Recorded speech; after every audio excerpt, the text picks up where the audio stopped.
Hey, Mike, that's a great question. Trail camera placement.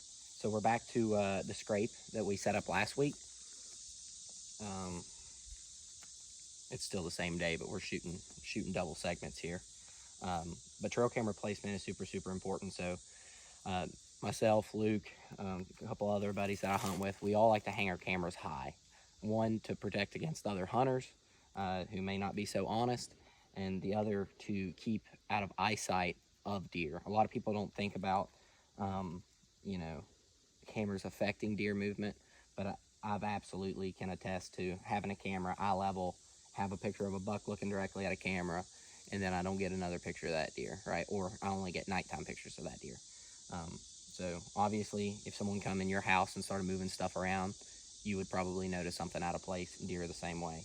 Another good thing is if you're in a place that has a lot of bears, West Virginia, then it kind of keeps it out of eyesight of the bears too. They're curious, so you'll have less cameras get tore up. So what I like to do is I take a stick,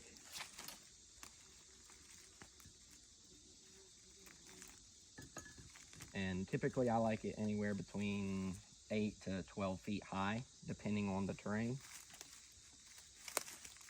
So I'm just gonna dig my stick in. Now, Luke mentioned last week in the video there was a secondary trail, right? So typically I like to have it like going down the point, or like facing the deer's coming straight to it or straight away from it.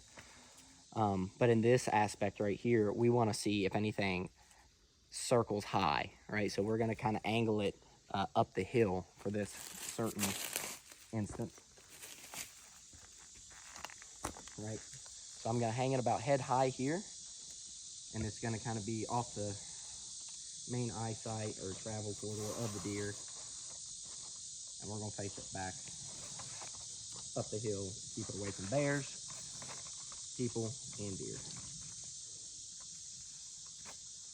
Right, and then what I'm going to do is I'm just going to wedge a small stick behind this, right, to make sure that camera is angled downward just a little bit, to make sure we have it aimed correctly.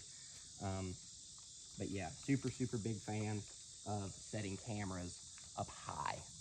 That's a really nice thing. And this isn't super high, but it's high enough to where we shouldn't have to worry about any creatures seeing it.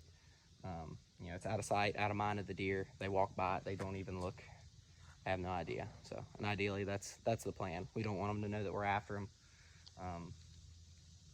And we can capture everything that we need to. Clear picture of the scrape, the limb's not in the way. So we should be good to go here. So that's kind of our tips for trail camera placement.